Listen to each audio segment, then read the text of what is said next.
अस्सलाम वालेकुम viewers, welcome back to my YouTube channel. आज की इस वीडियो में हम आपको बताएंगे वारिस नाम का मतलब क्या है।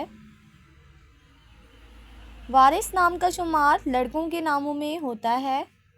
वारिस एक इस्लामी नाम है।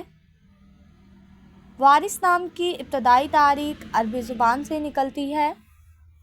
वारिस नाम के लड़कों के लिए खुशकिस्मत नंबर 5 माना जाता है।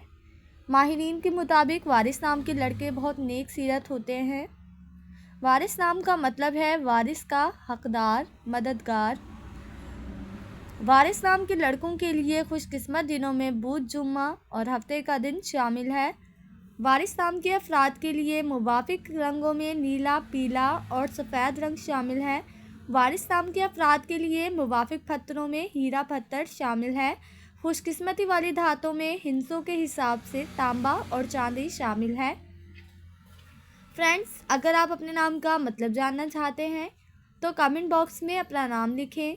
इंशाल्लाह हम आपके नाम की वीडियो ज़रूर बनाएंगे। Thanks for watching. अल्लाह हाफिज़।